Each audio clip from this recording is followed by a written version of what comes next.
And today I'm going to be talking to Vanity who some of you will know, some of you may not. Just to give you some kind of background, Vanity is a very reputable drag queen on the London cabaret circuit, and shot to prominence fairly recently, back in May actually, when Tommy Robinson, former head of the EDL, organised a Day for Freedom march in London at Whitehall. And the purpose of this protest was as a response to him being banned from Twitter, and this called into question all sorts of issues relating to freedom of speech.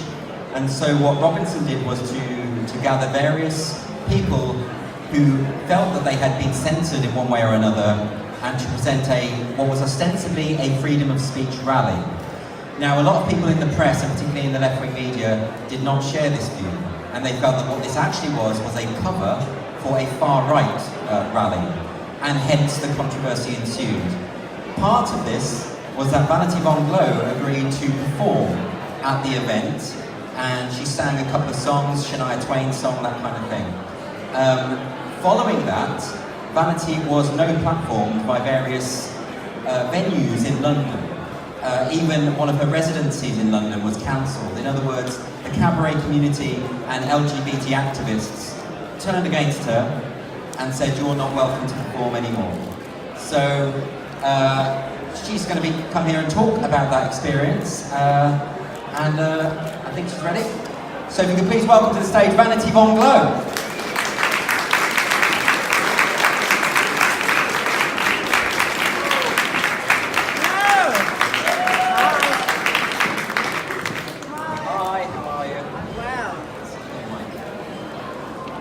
Hello. Thank you and good night. So just so you know, Vanity will be performing a couple of songs in a while, but we're just going to chat a bit first about what happened. So if we could just start by, if you could just tell us how did you get involved in the Day for Freedom, and what made you decide that it would be a good idea for you to do that? Who said I thought it was a good idea? I just assumed. I'm a nightclub performer. 90% of the people I have sex with are not good ideas. 90% of the things I do are not good ideas. But I do think attending and performing at the Day for Freedom was defensible, and I thought it was defensible before I went, on the grounds that this is a very repeated trope, that if you believe in free speech, it does mean you have to believe in it for the people you don't agree with. Were you concerned, though, about the fact that Tommy Robinson had organised the march? Were you even aware that he was the person who had orchestrated this event? In a way that I hope does not offend Tommy Robinson's supporters. I had been, until that point, unaware of his organisational capabilities. Right. I knew he was going to be there, but I kind of thought maybe I would balance things out. Certainly, in the attractive state. So no, it didn't really put me off knowing that he was going to be there. In fact, I like to think that nobody could put me off by being there. I like to think that when I say I support free speech, I mean it, and fingers crossed that I don't have to be tested in this way again on that. Yeah. I mean, where do you consider yourself politically? Where would you sit? Well, I mean, I voted for Labour in every election that I voted in. I didn't vote in the Brexit referendum because I was in a K-hole. Do we know what that means? I still don't know what it means, but it was fabulous. I would say I'm a traditional liberal. Okay. You know, I don't necessarily have an overarching view of what we should do with the economy, except that I'd like more money, please. Yeah. But I certainly am socially liberal, and I believe in, I suppose classical liberal is the term that we're all using now.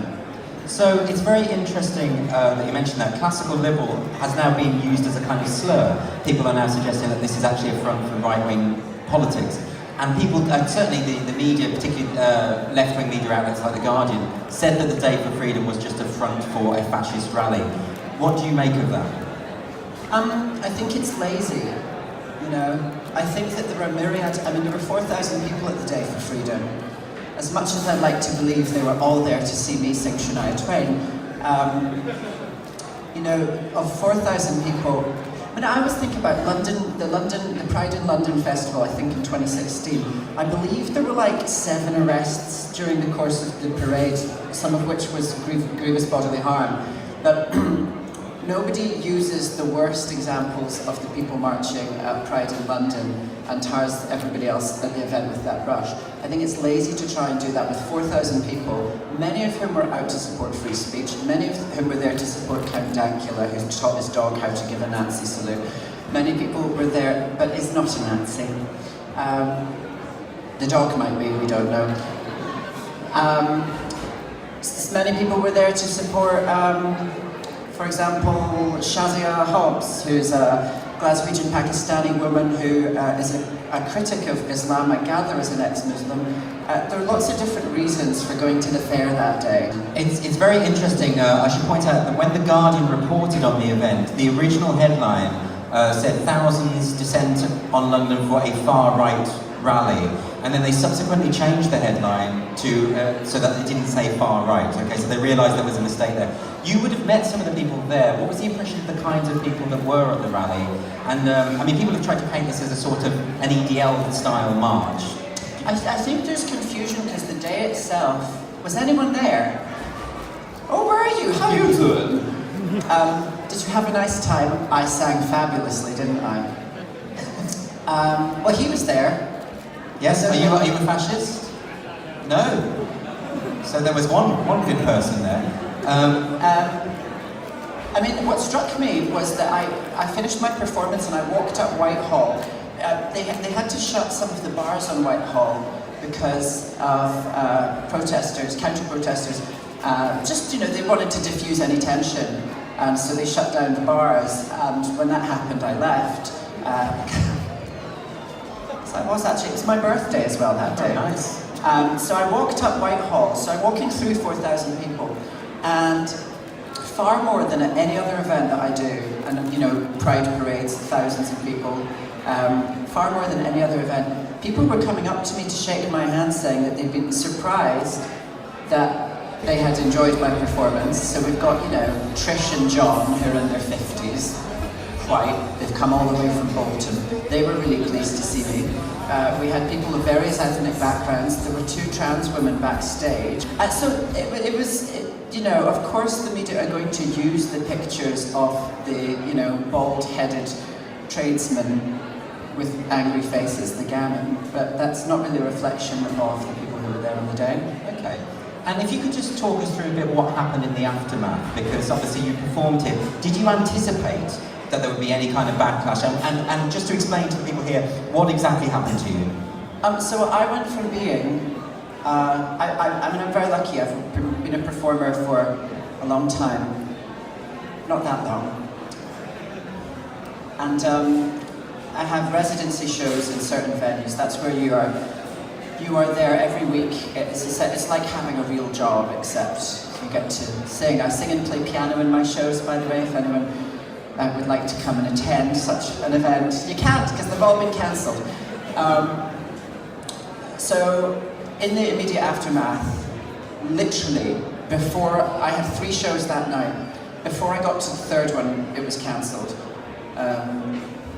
Because people had seen pictures of me on stage in a sea of British flags and all the rest, and had petitioned venues in a very short space of time to cancel my events. Then by the next day, 4 other venues had, and by the end of the week, that was, I think it came up to 8 in the UK and Ireland. So that's quite a considerable blow to your earnings, more than anything. Yes, I know, and it's not the kind of considerable blow that I prefer. And then this was enormously frustrating as well, because what people do in these situations is they're deliberately trying to deny you the opportunity to communicate your case in the spaces where the relationships you have with your audience and with the people you know are valued. So it was hurtful, enormously damaging financially.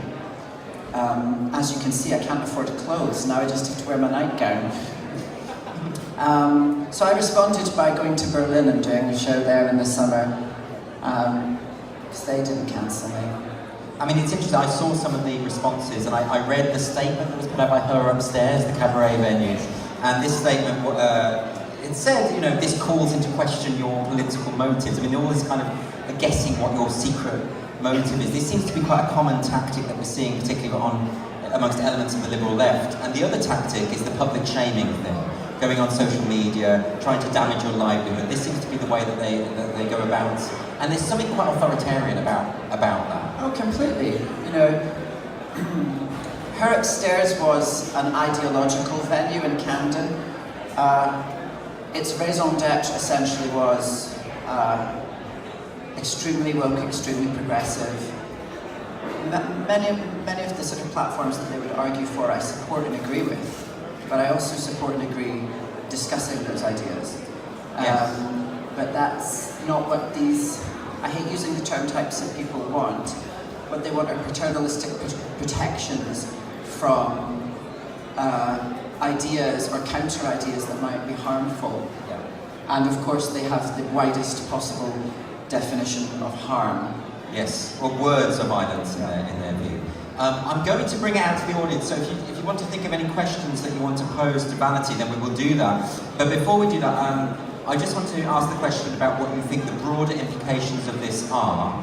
And do you feel that the reason, I mean, I run a comedy night, actually. You'll have these leaflets on your table, Comedy Unleashed, which is second Tuesday of every month. And we had Vanity to perform, I think it was the week after you were banned at the venue, so do come along and join us. But I'm interested in the way in which, when we set up a free speech comedy night, the Sunday Telegraph wrote an article saying at last a right-wing comedy night, and that's of course not what we were doing. So it's this interesting idea that free speech is now associated automatically with the right.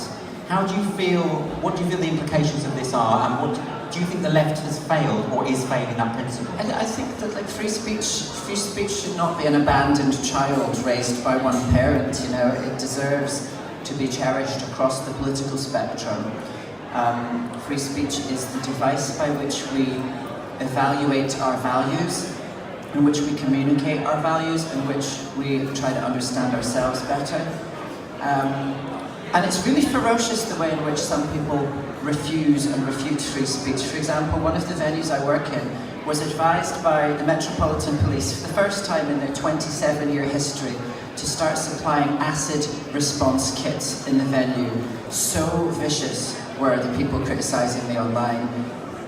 On all sides, people criticising me for attending the event, criticising them for employing somebody that would attend an event like that, and then of course the people criticising them for cancelling my shows. So, you know, they were getting it in the neck. And that's shocking to me. You know, the reason that we have free speech is so that we don't become violent. Yes. But you were getting it from the right and the left, weren't you? I mean, I believe Richard Spencer called you a degenerate or something. He He's did. a big white supremacist alt-right figure in America. So you had it from the far left and the far right. You were getting it all over the place. I know. It was awful. It was like being a criticism bukkake. Are we allowed to say that at this time? It's all right, the kids won't know what it means. Google it. Anyway, we'll go out for some questions.